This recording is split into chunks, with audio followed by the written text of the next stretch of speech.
दुनिया का एक ऐसा रास्ता जो सिर्फ 3 किलोमीटर वाइड है, लेकिन अगर वो बंद हो गया तो चाइना की इकोनॉमी हिल सकती है।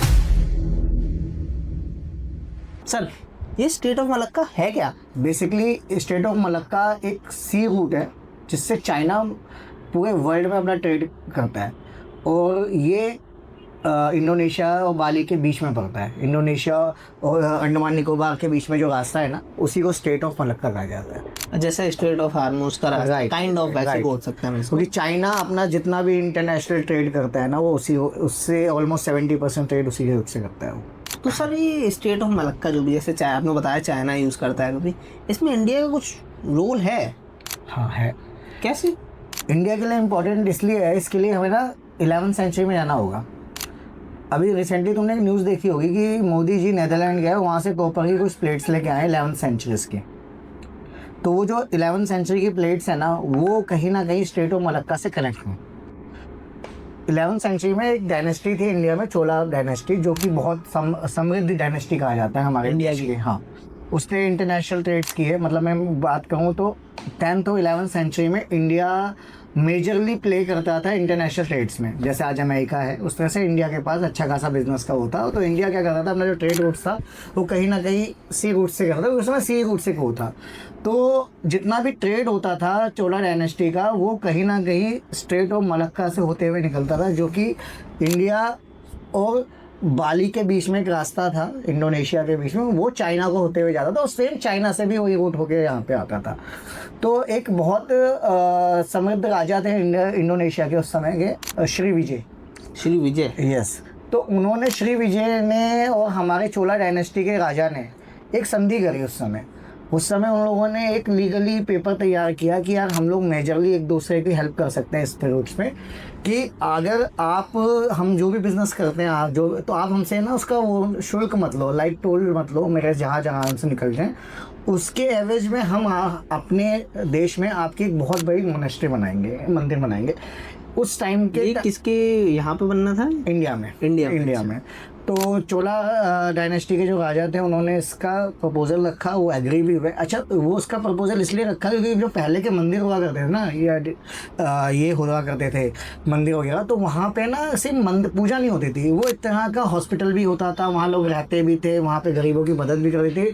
तो काइंड ऑफ हॉस्पिटैलिटी के लिए बहुत बड़ी जगह होती थी। तो उसके लिए इंडियन राजा ने क्या किया, चोला डायनेस्टी के वहाँ पे एक बहुत बड़ी उनकी मोनेस्ट्री ओपन की, और उसके एवज में इंडिया का व्यापार without any toll world wide जाने लगा।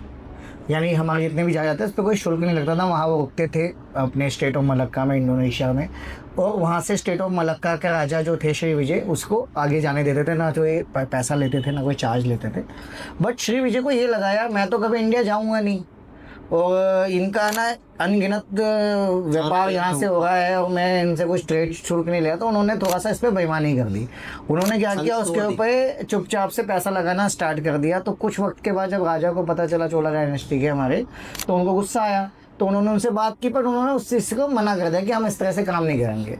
तो उन्होंने क्या किया, हमारे चोला डायनेस्टी राजा ने श्री विजय की डायनेस्टी पे हमला कर दिया। तो जब उस पर हमला कर दिया था, उसके हमने स्टेट ऑफ मलक्का का रीजन को अपने कब्जे में ले लिया। तो जब ये राजा को पता चला तो राजा बहुत गुस्सा हुए, उन्होंने उनसे बात किया। तो इंडोनेशिया के राजा ने उस चीज़ के लिए एग्री नहीं हुए। तो चोला डायनेस्टी में के राजा को गुस्सा आया, उन्होंने वहाँ पे जाके हमला कर दिया। हमला करने के बाद स्ट्रेट ऑफ मलक्का पे अपना कब्ज़ा कर लिया।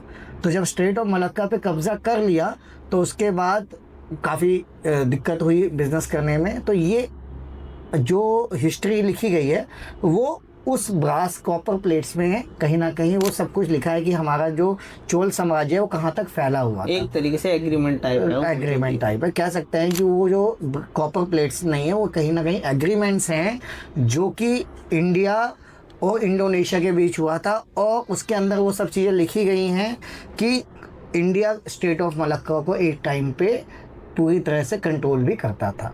अब ये कंट्रोल चाइना पर है, चाइना के पास है? नहीं है, इसका कंट्रोल अब चाइना के पास तो नहीं है।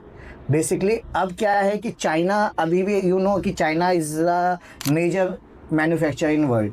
तो चाइना का अभी भी 70% जो ट्रेड है ना वो स्ट्रेट ऑफ मलक्का के होते हुए ही जाता है। तो इसलिए स्ट्रेट ऑफ मलक्का चाइना के लिए बहुत इंपॉर्टेंट है। अब ये इंडिया के लिए क्यों इंपॉर्टेंट है? इंडिया के लिए ये इंपॉर्टेंट है कि इंडिया चाहे तो स्ट्रेट ऑफ मलक्का पे कब्जा कर सकता है या उसे रोक सकता है अगर ऐसी सिचुएशंस आई कि हमारा युद्ध हो रहा है चाइना के साथ। वो कैसे? अभी रिसेंटली ना अंडमान निकोबार में ना बहुत ज़्यादा मोदी गवर्नमेंट ने ना अपने वो पैसा इन्वेस्ट किया है रिगार्डिंग फॉर द हमारी आर्मीज़, हमारे कम से कम जितने हमारे एयरफोर्स के हैं वहाँ पे कई सारे बेस बन रहे हैं। रीज़न इसलिए कि कभी अगर ऐसे सिचुएशंस आए तो हम स्ट्रेट ऑफ मलक्का पे आसानी से कब्जा कर सके और उस चाइना के अगर ट्रेड को हम रोक सकेंगे।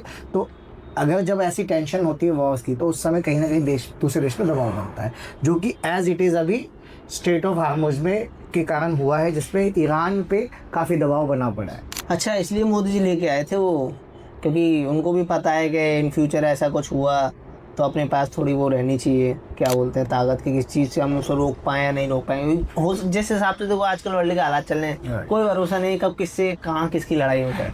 खैर कोई नहीं, तो ऐसी इन्फॉर्मेटिव वीडियो के लिए फॉलो करें, लाइक करें, सब्सक्राइब करें। मिलते हैं अगली वीडियो में।